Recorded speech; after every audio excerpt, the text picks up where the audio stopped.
ಬ್ರೇಕ್ನ ಬಳಿಕ ಕ್ರೇಜಿ ಕನಸುಗಾರ ವಿಶೇಷ ಕಾರ್ಯಕ್ರಮಕ್ಕೆ ಸ್ವಾಗತ. ತಮ್ಮ ಬಿರುದಿಗೆ ತಕ್ಕಂತೆ ಕ್ರೇಜಿ ಪಾತ್ರಗಳಲ್ಲಿ ನಟಿಸಿ ಪ್ರೀತಿ ಡ್ರಾಮಾ ಕಂಟೆಂಟ್ಗೆ ಹೆಚ್ಚು ಮಹತ್ವ ನೀಡುತ್ತಿದ್ದ ಕ್ರೇಜಿ ಸ್ಟಾರ್ ರವಿಚಂದ್ರನ್ ಅವರು ಪೊಲೀಸ್ ಪಾತ್ರಗಳಲ್ಲಿ ನಟಿಸಿ ಸಿನಿ ರಸಿಕರನ್ನ ರಂಜಿಸಲು ಪ್ರಯತ್ನ ಪಟ್ಟರು. ಆದರೆ ಅವು ಅಷ್ಟಾಗಿ ಯಶಸ್ವಿ ಆಗಲಿಲ್ಲ. ಅವರ ಶಾಂತಿ ಕ್ರಾಂತಿ, ಚಿನ್ನ, ಅಭಿಮನ್ಯು ಸಿನಿಮಾಗಳಲ್ಲಿ ಪೊಲೀಸ್ ಪಾತ್ರಗಳಲ್ಲಿ ಕಾಣಿಸಿಕೊಂಡಿದ್ದು ಇದಕ್ಕೆ ನಿದರ್ಶನ ಅಂತ ಹೇಳಬಹುದು. 1989ರಲ್ಲಿ ತೆಲುಗಿನಲ್ಲಿ ತೆರೆಗೆ ಬಂದಿದ್ದಂಥ ಅಂಕುಶಂ ಯಶಸ್ವಿ ಚಿತ್ರದ ಕನ್ನಡದ ಅವತರಣಿಕೆಯಲ್ಲಿ ರವಿಚಂದ್ರನ್ ಮೊದಲ ಬಾರಿಗೆ ಪೊಲೀಸ್ ಆಗಿ ಡಿಫರೆಂಟ್ ಲುಕ್ನಲ್ಲಿ ಮಿಂಚಿದ್ರು.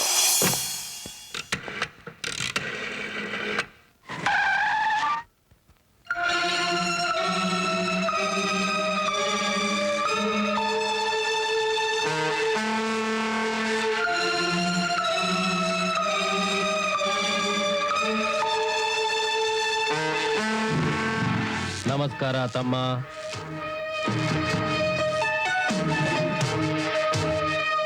ನಾನು ಯಾವತ್ತೂ ಯಾರಿಗೂ ನಮಸ್ಕಾರ ಮಾಡೋನಲ್ಲ. ನಮಸ್ಕಾರ ಅಣ್ಣ.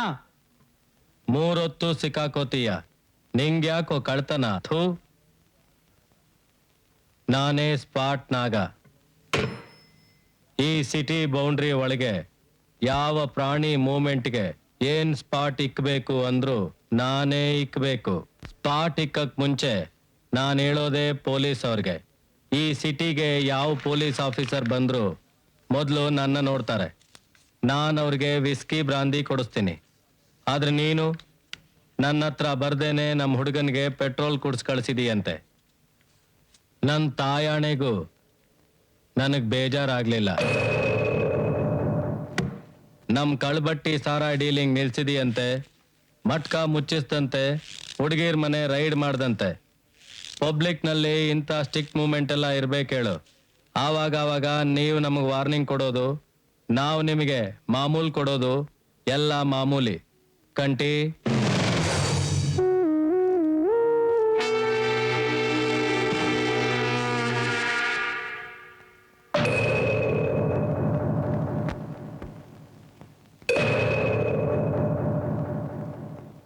ಹಾಗಿಟ್ಕೊಳ್ಳೋಣ ಪೇಮೆಂಟ್ಸ್. ವೀಕ್ಲಿನಾ, ಮಂತ್ಲಿನಾ? ಇಲ್ಲ ಅಂದ್ರೆ ಹಬ್ಬಗಳಿಗೆ 50-50 ಇಟ್ಕೊಂಡು ಡಿಸೆಂಬರ್ 31ಗೆ ಸ್ಪೆಷಲ್ ಬೋನಸ್ ಕೊಡ್ತೀನಿ ಬಿಡು. ನಮಗೊಳ್ಳೆ ಪೊಲಿಟಿಕಲ್ ಮೂವ್ಮೆಂಟ್ ಇದೆಯಮ್ಮ. ಬೇಕು ಅಂದ್ರೆ ನಿಂಗೆ ಪ್ರಮೋಷನ್ ಕೊಡಿಸ್ತೀನಿ. ಏನಂತ?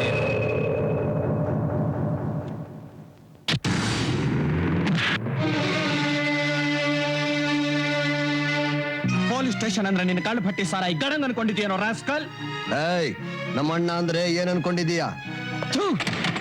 ಈ ಲೋಫರ್ ವಿಷಯ ನಾನೇನೋ ಅನ್ಕೊಳ್ಳೋದು. ಏಯ್, ನೀನು ನಿಂದನ್ನೆಲ್ಲ ಕೊಚ್ಕೊಂಡೆ.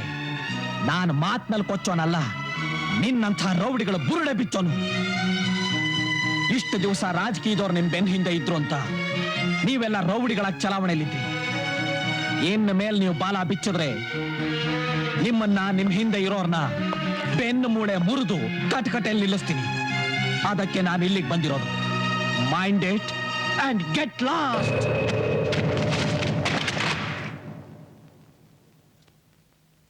ಇಷ್ಟಕ್ಕೆ ಹೋಗ್ಲಿಲ್ಲ, ಇನ್ನೂ ಟೈಮ್ ಇದೆ. ಯೋಚನೆ ಮಾಡಿ ನೋಡು. Throw him out. ಏಯ್ ಕಂಟಿ, ಗಾಡಿ ತೆಗಿ. ಒಳ್ಳೆ ಮಾತ್ನಲ್ಲಿ ಹೇಳಿದ್ರೆ ಕೇಳ್ತೀಯ ಅನ್ಕೊಂಡೆ. ನಿನಗೇನ್ ಮಾಡ್ಬೇಕು ಅಂತ ನಾನು ಯೋಚನೆ ಮಾಡ್ತೀನಿ.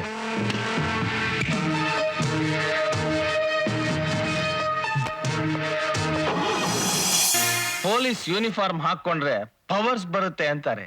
ಆದ್ರೆ ನಿಮ್ಮನ್ನ ಮೈ ಮೇಲೆ ಹಾಕೊಂಡು ನಾನೇನು ಸಾಧಿಸದೆ ಹೋಗ್ತಾ ಇದ್ದೀನಿ.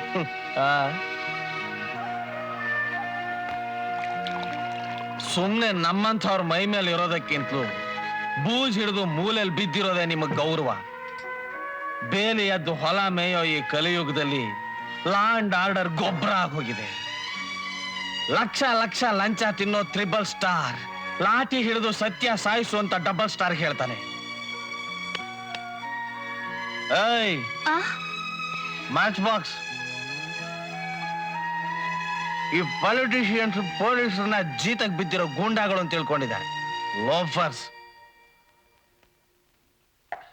ಏನ್ ಆಗ ನೋಡ್ತಾ ಇದೀಯಾ?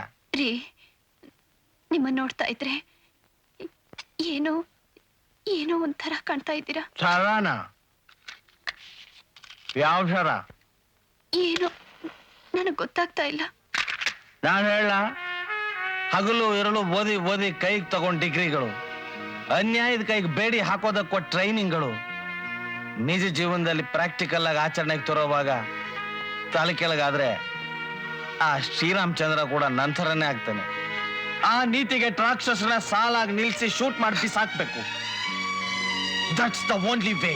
ರೀ, ಸಿಎಂ ನಿಮ್ಮ ಎಷ್ಟು ತಾನೆ, ಇದೆಲ್ಲ ಅವ್ರಿಗೆ ಹೇಳಿದ್ರೆ ಅವ್ರೇನಾದ್ರೂ ಮಾಡದೆ ಹೋಗ್ತಾರಾ? ಸಾಕ್ಷ್ಯ ಇಲ್ಲದ ಕೇಸ್ಗಳನ್ನ ಸಿಎಂ ಮಾತ್ರ ಅಲ್ಲ, ಸಾಕ್ಷಾತ್ ಆ ಯಮಧರ್ಮರಾಯನೇ ಬಂದು ಹೇಳಿದ್ರು ಒಪ್ಪೋದಿಲ್ಲ ನಮ್ ಕೋರ್ಟ್ಗಳು. ನಾನು ಕಷ್ಟಪಟ್ಟು ಸಂಪಾದನೆ ಮಾಡಿದ ಸಾಕ್ಷಿಗಳನ್ನ ಏರ್ಪೇರ್ ಮಾಡಿ ಆ ಕೊಲೆಗಾರನ ಕಾನೂನಿನ ಕಾವಲಿನಲ್ಲೇ ರಾಜಮರ್ಯಾದೆಯನ್ನು ಕರ್ಕೊಂಡು ಹೋದ್ರು ಆ ಜನಗಳ ನಾಯಕರು. ಇನ್ ಈ ದೇಶ ಉದ್ಧಾರ ಆಗು ಅಂದ್ರೆ ಎಲ್ಲಿಂದಾಗತ್ತೆ? ದೇಶನ ಉದ್ಧಾರ ಮಾಡೋದಕ್ಕೆ ನೀವ್ ಈ ತರ ಕುಡ್ದು ಹಾಳಾಗ್ಬೇಕಾಗಿಲ್ವಲ್ಲ? ವಿ ರವಿಚಂದ್ರನ್ ನಿರ್ದೇಶಕರಾಗುವುದಕ್ಕೂ ಮೊದಲು ನಟರಾಗಿ ಅಭಿನಯಿಸಿದ ಸಿನಿಮಾ ಸಂಗ್ರಾಮ. ಈ ಸಿನಿಮಾವನ್ನ ಕನ್ನಡದ ಖ್ಯಾತ ನಿರ್ದೇಶಕರಾದ ಕೆ.ವಿ. ರಾಜು ನಿರ್ದೇಶನ ಮಾಡಿದ್ದು. ಈ ಸಿನಿಮಾ 1985ರಲ್ಲಿ ಬಾಲಿವುಡ್ನಲ್ಲಿ ತೆರೆ ಕಂಡಿದ್ದ ಸನ್ನಿ ಡಿಯೋಲ್ ಅವರ ಅರ್ಜುನ್ ಸಿನಿಮಾದ ರೀಮೇಕ್ ಆಗಿದ್ದು, ರವಿಚಂದ್ರನ್ರಿಗೆ ಆಕ್ಷನ್ ಹೀರೋ ಆಗಿ ರೆಕಗ್ನಿಷನ್ ಕೊಟ್ಟಿತ್ತು ಅಂತ ಹೇಳ್ಬಹುದು. ಅರ್ಜುನ್? ಹೌದು ಸರ್, ಕುರುಕ್ಷೇತ್ರ ನಡಿಲೇಬೇಕು. ಆ ಪಾಟೀಲನ್ನು ಕುರ್ಚಿಯಿಂದ ಕೆಳಗಿಳಿಸೋ ಉಪಾಯ ಇದ್ರೆ ಹೇಳಿ, ಅವನ ಬುಡಾನೆ ಅಳ್ಳಾಡಿಸ್ತೀನಿ. ಅರ್ಜುನ್, ದೊಡ್ಡ ಗಂಡಾಂತರನ ನೀನು ನಿನ್ನ ಹೆಗಲ ಕಟ್ಕೋತಾ ಇದ್ದೀಯ. ಆ ಪಾಟೀಲ್ ಕಡೆ ಜನ ಮಹಾ ಕ್ರೂರಿಗಳು. ಅವ್ರು ನೀನ್ ಏನ್ ಮಾಡೋದಕ್ಕೂ ಹೆಸೋದಿಲ್ಲ. ನಿನ್ನ ಪ್ರಾಣ ತುಂಬಾ ಅಪಾಯದಲ್ಲಿದೆ. ಯಾವುದೇ ಕಾರಣಕ್ಕೂ ನಿನ್ನ ಅವನ ಚಕ್ರವ್ಯೂಹಕ್ಕೆ ಬಲಿಯಾಗೋದಕ್ಕೆ ಬಿಡೋದಿಲ್ಲ. ಹಾಗಂತ ಸುಮ್ಮನಿದ್ರೆ ಅರ್ಜುನ್. ಸರ್, ಅರ್ಜುನ್, ನನಗೆ ನಿನ್ನ ಹಾಗೆ ಒಬ್ಬ ಮಗ ಇದ್ದ. ಅವನೇ ನನ್ನ ಸರ್ವಸ್ವಾಗಿದ್ದ. ಕಾರ್ ಆಕ್ಸಿಡೆಂಟ್ ಅಲ್ಲಿ ಅವನು ನನ್ನ ಹೆಂಡತಿ ತೀರಿಕೊಂಡ್ರು. ಅವರ ಸಾವಿಗೆ ಕಾರಣ ಯಾರು ಗೊತ್ತಾ? ಸದಾಶಿವ ಪಾಟೀಲ. ಅವನು ನಿನ್ನ ಸ್ನೇಹಿತನನ್ನು ಕೊಂದ, ನನ್ನ ಹೆಂಡತಿ ಮಕ್ಕಳನ್ನು ಕೊಂದ. ಇಂಥನ್ನ ತುಳಿಯೋದಕ್ಕೆ ಹೊರಟಂತ ದುಷ್ಟಶಕ್ತಿಗಳು. ಅವರ ವಿರುದ್ಧ ನಮ್ಮ ಅಹಿಂಸೆಯ ಹೋರಾಟ ನಿರಂತರವಾಗಿ ನಡೀತಿರಬೇಕು. ಅರ್ಜುನ್, ನಾನು ಸತ್ತ ಮೇಲೆ ಈ ಅಹಿಂಸೆಯ ಹೋರಾಟನ ನೀನು ಮುಂದುವರೆಸ್ಕೊಂಡು ಹೋಗ್ಬೇಕು. ನನ್ನ ಆದರ್ಶಗಳಿಗೆಲ್ಲ ನೀನೇ ಉತ್ತರಾಧಿಕಾರಿ. ಯು ಆರ್ ಮೈ ಸನ್. ನನಗಾಗಿ ಮತ್ತೆ ಹುಟ್ಟು ಬಂದ ಮಗ ನೀನು.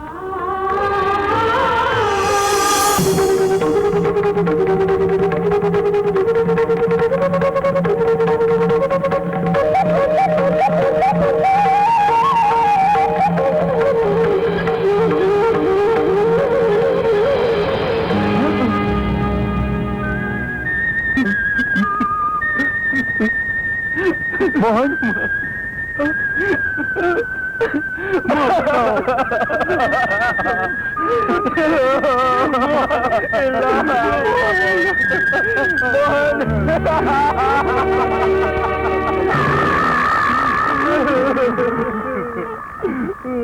ಸುಮ್ಸುಮ್ನೆ ಹೀಗೆ ಕಿರ್ಚಾಡಿ ಕಾನೂನ್ನ ಪೊಲೀಸ್ನ ಹೀಗೆ ಕೀಳದೃಷ್ಟಿಯಿಂದ ನೋಡೋ ತಪ್ಪು ಮಿಸ್ಟರ್ ಅರ್ಜುನ್.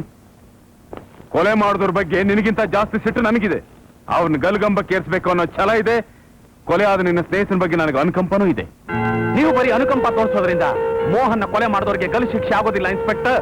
106 ಜನಗಳ ಎದುರು ಯಾವುದೋ ಕುರಿನ ಕತ್ತರಿಸಿ ಇವತ್ತಿಗೆ 3 ದಿವಸ ಆಯ್ತು. ಏನ್ ಮಾಡಿದೆ ನಿಮ್ ಡಿಪಾರ್ಟ್ಮೆಂಟ್? ಡಿಪಾರ್ಟ್ಮೆಂಟ್ ಬೇಡ, ನೀವು ಅವತ್ ನಮ್ಮ ಮನೆಗೆ ಬಂದು ಏನ್ ಪ್ರಾಮಿಸ್ ಮಾಡಿದ್ರಿ? ನ್ಯಾಯಕ್ಕಾಗಿ ಹೋರಾಡೋ ಯಾವ ವಿಷಯನೇ ಆಗ್ಲಿ ಸಿನ್ಸಿಯರ್ ಆಗಿ ಆಕ್ಷನ್ ತಗೋತೀನಿ ಅಂದ್ರಿ. ಏನ್ ಆಕ್ಷನ್ ತಗೊಂಡ್ರಿ ನೀವು? ಅವ್ರು ಕೊಂದ್ ಹಾಕಿದ್ರು, ನೀವು ಚಿತೆಗೆ ಬೆಂಕಿ. ಅರ್ಜುನ್, ನಾವು ಚಿತೆಗೆ ಬೆಂಕಿ ಇಡೋ ಕೆಲಸಕ್ಕೆ ಹೊರಟಿದ್ರೆ ನಮ್ಮ ದೇಶದಲ್ಲಿ ಅಳದು ಉಳಿದಿರೋ ಕಾನೂನು ಕಟ್ಟಳೆಗಳೆಲ್ಲ ಚಿತಾವಣೆ ಆಗೋಗಿರೋದು. ನಿನ್ನ ಆರೋಪ ಏನು? ನಾವು ಬೇಜವಾಬ್ದಾರಿ ಜನ ಅಂತ ತಾನೆ? ನಾವೇನು ಅನ್ನೋದನ್ನ ತೋರಿಸ್ತೀನಿ. Come with me. ನೋಡಿಲಿ, ಮುನಿಯಾ ಮಿರ್ಜಾ ವೇಲು ಈ 3 ಜನ ಬ್ಲಾಕ್ ಲಿಸ್ಟ್ ಅಲ್ಲಿರೋ ರೌಡಿಗಳು ಮೋಹನ್ ಕೊಲೆ ಆದಾಗ ಇವರು ಅದೇ ಏರಿಯಾದಲ್ಲಿ ಇದ್ರು ಅಂತ ಪೊಲೀಸ್ ರಿಪೋರ್ಟ್ ಹೇಳ್ತಾ ಇದೆ. ಇವರೇ ಕೊಲೆ ಮಾಡಿದವರು ಅಂತ ಪಬ್ಲಿಕ್ ಕೂಡ ಮಾತಾಡ್ಕೋತಾ ಇದ್ದಾರೆ. ಮತ್ತೆ ಯಾಕೆ ಸುಮ್ಮನಿದ್ದೀರಾ? ಇವ್ರ ಮೇಲೆ ಕೇಸ್ ಹಾಕಿ ಕೋರ್ಟ್ ಮುಂದೆ ನಿಲ್ಸತ್ತಾನೆ. ಆ ಕೆಲಸ ನಾನ್ ಮಾಡಬಲ್ಲೆ, ಆದ್ರೆ ಅವ್ರ ವಿರುದ್ಧ ಸಾಕ್ಷಿ ಹೇಳೋರು ಯಾರು? ಯಾರು ಬೇಕಾದ್ರೂ ಹೇಳ್ತಾರೆ. ಪಬ್ಲಿಕ್ ಅಲ್ಲಿ ನಡೆದ ಕೊಲೆ ಇದು, ಇದನ್ನ ಯಾರಿಲ್ಲ ಅಂತ. ಪಬ್ಲಿಕ್ ಕಣ್ಣಿಂದ ನೋಡಿದ್ದನ್ನ ಬಾಯಲ್ಲಿ ಹೇಳೋ ಧೈರ್ಯ ಇದ್ದಿದ್ರೆ ನ್ಯಾಯ ದೇವತೆ ಕಣ್ಣಿಗೆ ಕಪ್ಪಟ್ಟೆ ಕಟ್ಟೋ ಅವಶ್ಯಕತೆನೇ ಇರಲಿಲ್ಲ. ನಾನೀಗ್ಲೂ ಹೇಳ್ತಾ ಇದ್ದೀನಿ, ಇವರ ವಿರುದ್ಧ ಒಬ್ಬ ಸಾಕ್ಷಿ ಹೇಳಿದ್ರು ಸಾಕು, ನೇಣಿಗಂಬದಲ್ಲಿ ವಿಲಿವಿಲಿ ಅಂತ ಉಸಿರು ಕಟ್ಟಿ ಸಾಯೋದನ್ನ ನಾನೇನು ತೋರಿಸ್ತೀನಿ. Get me one eye witness. ಏನಾಗಿದೆ ನಿಮಗೆಲ್ಲ? ಯಾಕೆ ಕಂಬಗಳ ತರ ನಿಂತಿದ್ದೀರಾ? ಮಾತಾಡಿ.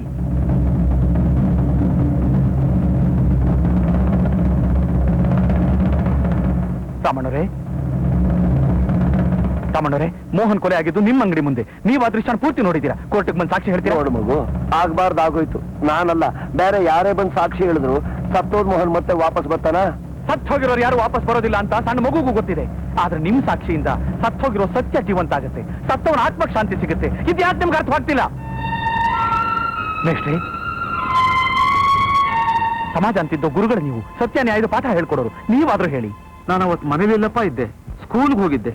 ಮನೆಗೆ ಬಂದ್ಮೇಲೆ ವಿಷಯ ಗೊತ್ತಾಗಿತ್ತು. ಓ, ಅವತ್ ಸ್ಕೂಲ್ಗೆ ಹೋಗಿದ್ರ? ಹೌದು. ಅವತ್ತು? ಹೌದು. ಅವತ್ತು ಭಾನುವಾರ ಮೇಷ್ಟ್ರೆ, ಭಾನುವಾರ. ಸತ್ಯಕ್ಕೆ ತಲೆ ಬಾಗಿಸ್ತಿದ್ ನೀವು, ಸುಳ್ಳು ತಲೆ ಬಾಗಿಸೋದು ಯಾವಾಗಿನ ಕಲ್ತ್ರಿ? ಅರ್ಜುನ್, ನಾನು ಮಕ್ಕಳು ಮರೆಯೋನಪ್ಪ, ನೀನು ಕೈ ಮುಗಿದು ಬೇಡ್ಕೋತೀನಿ, ನಾನು ಬಿಟ್ಬಿಡು. ಛೇ, ಕೈ ಮುಗಿಬೇಡಿ ಮೇಷ್ಟ್ರೆ, ಕೈ ಮುಗಿಬೇಡಿ. ಕೈ ಮುಗಿದು ಕೀಳಾಗ್ಬೇಡಿ. ನಾವು ನಿಮ್ಮ ಮೇಲೆ ಇಟ್ಟಿರೋ ನಂಬಿಕೆನ ಹಾಳು ಮಾಡಬೇಡಿ. ನೀವು ಮಕ್ಕಳು ಕಲಿಸಿರೋ ಆದರ್ಶದ ಪಾಠಗಳನ್ನು ಕೊಲೆ ಮಾಡಬೇಡಿ. ಈಗ ಅರ್ಥವಾಗಿದೆ, ಇಲ್ಲಿ ಕೊಲೆ ಆಗಿರೋದು ಮೋಹನ್ ಅಲ್ಲ, ನೀವು. ಇಲ್ಲಿರೋ ಒಬ್ಬೊಬ್ರು ಕೊಲೆ ಆಗಿದ್ದೀರಾ, ಬದುಕಿದ್ದು ಸತ್ತಿದ್ದೀರಾ. ಇಲ್ಲ ಅರ್ಜುನ್, ಇಲ್ಲ, ನಾನಿನ್ನು ಬದುಕಿದ್ದೆ.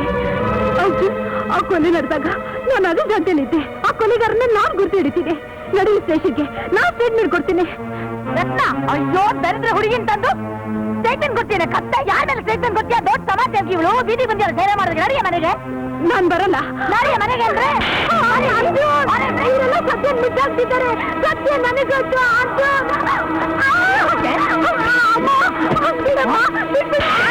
ಇಲ್ಲೇ ನಿಂತ್ಕೋ. ನೀನ್ ಯಾಕೆ ಇಲ್ಲಿಗೆ ಬಂದಿದ್ಯಾ ಅಂತ ನನಗೆ ಗೊತ್ತು. ಕೊಲೆ ಮಾಡಿದ್ ನೋಡಿದ್ ನಾನು. ಸೊ ಸಾಕ್ಷ್ಯ ಹೇಳ್ಬೇಕಾಗಿರೋನು ನಾನೇ, ನನ್ನ ಮಗಳಲ್ಲ. ಲಕ್ಷ್ಮೀಪತಿ ಅವರೇ, ನೀವು ಸಾಕ್ಷಿ ಹೇಳೋದಾದ್ರೆ ಕೊಲೆಗಾರರಿಗೆ ಖಂಡಿತ ಶಿಕ್ಷೆ ಆಗುತ್ತೆ. ಪ್ಲೀಸ್ ನನ್ನ ಕರ್ಕೊಂಡು ಹೋಗಿ ಕಟ್ಕಟ್ಟಿಯಲ್ಲಿ ನಿಲ್ಸಿದ್ರೆ ಅವ್ರು ಈ ಕೊಲೆ ಮಾಡ್ಲಿಲ್ಲ ಅಂತ ಹೇಳ್ತೀನಿ. ಯಾಕಂದ್ರೆ ಈ ಕೊಲೆಯಿಂದ ಎಷ್ಟು ದೊಡ್ಡ ಕೈಗಳಿವೆ ಅಂತ ಲೆಕ್ಕ ಹಾಕಿರೋನು ನಾನು. ಜೊತೆಗೆ ಲಾಯರ್ ಆಗಿ ಜೀವ ಸಮೇತ ಕೋರ್ಟ್ ನಲ್ಲಿ ಓಡಾಡಿ ನನ್ನ ಹೆಂಡತಿ ಮಕ್ಕಳಿಗೆ ರಕ್ಷಣೆ ಕೊಡ್ಬೇಕಾಗಿರೋನು. ಇನ್ನೂ ನಿನ್ ಬಲವಂತ ಮಾಡಿ ನನ್ನ ಸಾಕ್ಷಿ ಹೇಳು ಅಂದ್ರೆ ನಾನು ಅಲ್ಲಿಗೆ ಬಂದು ನಿಜಾನ ಸುಳ್ಳು ಮಾಡ್ತೀನಿ. That's all. ಗೋ. ನಿಜಾನ ಸುಳ್ಳು ಮಾಡ್ತೀನಿ ಅಂತಿಲ್ಲ. ನೀನೊಬ್ಬ ಮನುಷ್ಯನ ಅಲ್ಲ, ಲಾಯರ್. ಲಾಯರ್ ನೀನು ನಿಜ ಸುಳ್ಳು ಮಾಡಿದ್ರೆ ನಾನ್ ನಿನ್ ಮಗಳು. ಸುಳ್ಳ ನಿಜ ಮಾಡಿ ತೋರಿಸ್ತೀನಿ. ನಾನು ಆ ಕೊಲೆ ನೋಡ್ದೆ ಇದು, ಅದನ್ನ ಸಾಕ್ಷಿ ಹೇಳ್ತೀನಿ. ನೀನ್ ತಂದೋದೋ ಲೈಬ್ರರಿ ಪುಸ್ತಕದ ಮೇಲಾಣೆ. ಅವತ್ತು ನಾನು ನನ್ನ ಫ್ಯಾಮಿಲಿ ಎಲ್ಲ ತಿರುಪತಿ ದೇವಸ್ಥಾನದಲ್ಲಿ ಇದ್ವಿ ಅಂತ ಎವಿಡೆನ್ಸ್ ಕ್ರಿಯೇಟ್ ಮಾಡ್ತೀನಿ. ಲಾಯರ್ ನಾನು. Be careful. ನೋಡಯ್ಯ, ನಿನ್ ಈ ಉತ್ಸಾಹಕ್ಕೆ ನಾನು ತಣ್ಣೀರು ಹಾಕಲ್ಲ.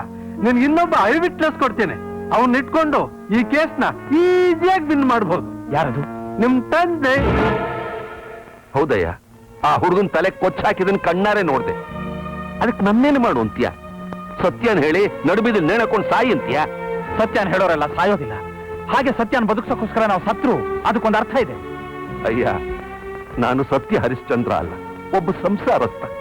ಸಂಸಾರದ ತಲೆ ಹೊಡೆಯೋನಲ್ಲ, ಅದ್ರ ತಲೆ ಉಳಿಸ್ಕೊಳಕ್ ಹೋರಾಡ್ತಿರೋನು. ಸತ್ಯದ ಸಮಾಧಿ ಮೇಲೆ ಸುಳ್ಳು ಸಂಸಾರ ಮಾಡೋರ್ನ ಹೇಡಿಗಳು ಅಂತಾರೆ. ಇನ್ನು ಏನ್ ಮುಖ ನೋಡ್ತಿದ್ದೀರಾ? ಹೆತ್ತವ್ರನ್ನ ಹೀಯಾಡ್ಸೋಕ್ ನಿಂತಿರೋ ಹಡಬೆ ನಾಯಿಗೆ ಈ ಮನೇಲಿ ಏನ್ ಕೆಲ್ಸ? ಹೊರಗಟ್ಟಿ. ಇಲ್ಲ, ನಾನಿದಕ್ಕೆ ಅವಕಾಶ ಕೊಡೋದಿಲ್ಲ. ಸುಳ್ಳನ್ ತಲೆ ಮೇಲೆ ಹೊತ್ಕೊಂಡು ಸತ್ಯನ್ ಕಾಲ ತುಳಿಯೋದ್ ನ್ಯಾಯ ಅಲ್ಲ ಅಪ್ಪಾಜಿ. ಹಾಗೆ ಹೆತ್ತೋರ್ ಎದೆಗೋದಿಯೋ ಮಕ್ಕಳ ಮನೇಲಿ ಇಟ್ಕೊಳ್ಳೋದು ನ್ಯಾಯ ಅಲ್ಲಮ್ಮ. ಅಂದ್ರೆ ನೀವ್ ಈ ಕೊಲೆಗ್ ಸಾಕ್ಷಾತ್ ನಿಲ್ಲೋಲ್ವಾ? ನಾನು ಬದುಕಿರೋದು ಬೀದಿಲ್ ನಡೆಯೋ ಕೊಲೆಗಳಿಗೆಲ್ಲ ಸಾಕ್ಷಿ ಹೇಳೋಕಲ್ಲಮ್ಮ. ನನ್ನ ಹೆಂಡತಿ ಮಕ್ಕಳನ್ನ, ನನ್ನ ಮಾನ ಮರ್ಯಾದೆನ ಕಾಪಾಡೋಕ್ಕೋಸ್ಕರ. ನೋಡಯ್ಯ, ನೀನ್ ಬೇಕಾದ್ರೆ ಜನಸೇವೆ ಮಾಡು, ಪಾರ್ಟಿ ಕಟ್ ಹೋರಾಡು, ದೇಶನೇ ಬೇಕಾದ್ರೆ ಆಡು. ಆದ್ರೆ ನಮ್ಮನ್ ಮಾತ್ರ ನಮ್ಮ ಪಾಡು ಬದುಕೋಗ್ ಬಿಟ್ಬಿಡಯ್ಯ. ನಿಮ್ಮ ಸ್ವಂತ ಮಗನ ಕೊಲೆ ಆಗಿದ್ದಿದ್ರೆ ಹೀಗೆ ಸಾಕ್ಷಿ ಹೇಳೋಕ್ ಹಿಂಜರಿತಿದ್ರ? ಈ ಕೊಲೆ ಆಗಿದ್ದೆ ಯಾರು ಅನ್ಕೊಂಡಿದ್ಯಾ? ನಿನ್ ಸ್ನೇಹಿತ ಅಲ್ಲ,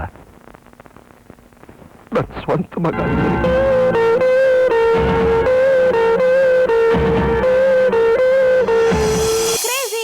ಸುಗಾರ ವಿಶೇಷ ಕಾರ್ಯಕ್ರಮ ಮುಂದುವರಿಯುತ್ತೆ ಒಂದು ಚಿಕ್ಕ ವಿರಾಮದ ಬಳಿಕ.